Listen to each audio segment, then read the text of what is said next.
Dark Web Part So, 1. what is Tor? Tor is short for the Onion router, and it's basically a network of computers or servers designed to improve anonymity and privacy.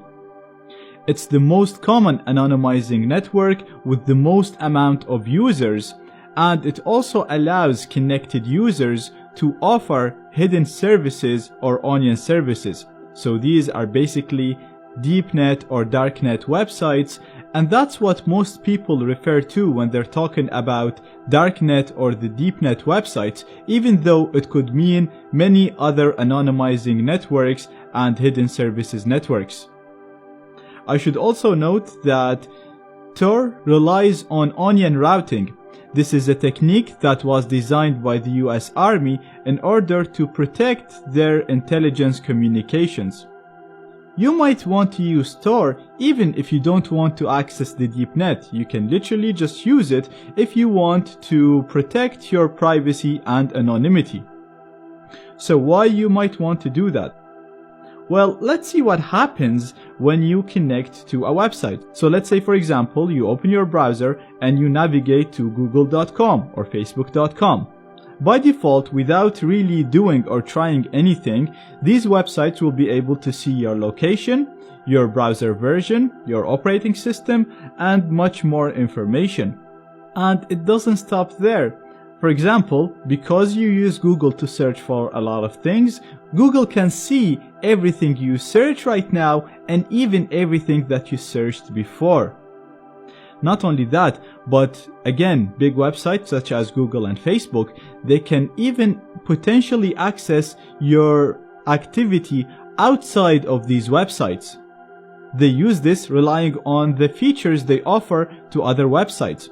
For example, any website that would have a Google or a Facebook share button would have a piece of code from Google or from Facebook running on their website, and again, Google and Facebook use this code in order to see which websites you visit, and obviously they use that in order to serve you ads related to you. We all know that. You search for something and you start seeing it everywhere else.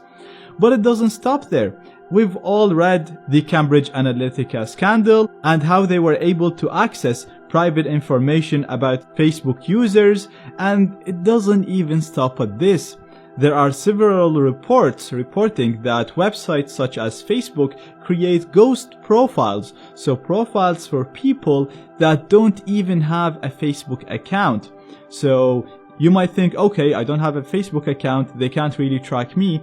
No, they still probably have a profile about you, because like I said, any website that you visit that has a Facebook like button or a Facebook share button will collect data about you, and Facebook is not gonna stop there. They will create a profile, they'll add some name to it or some identity to it, and they'll have all the things related to you, what you like, what websites you visit, what did you purchase recently, and so on.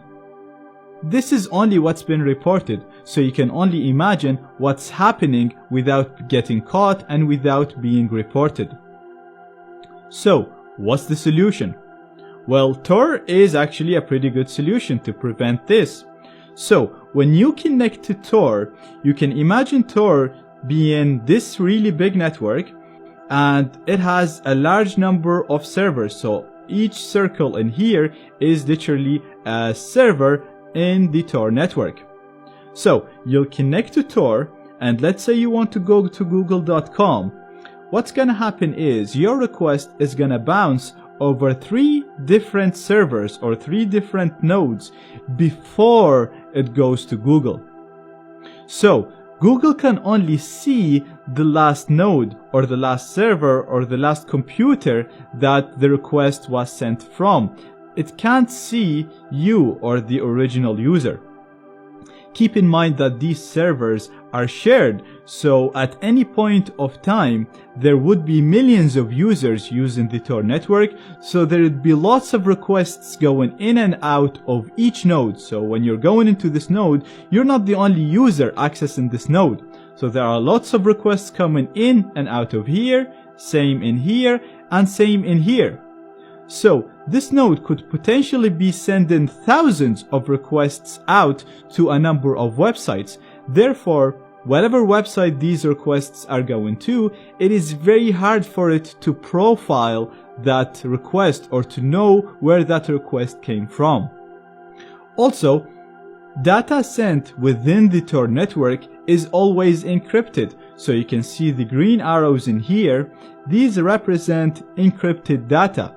And the only 2 times where your data is sent unencrypted is the red arrows. So it's when you try to send something to the Tor network, and it's when data leave the Tor network.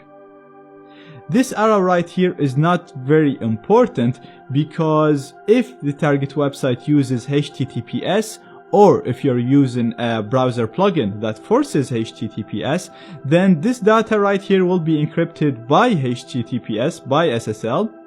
So the only point where your data is sent unencrypted is when you're sending data to Tor.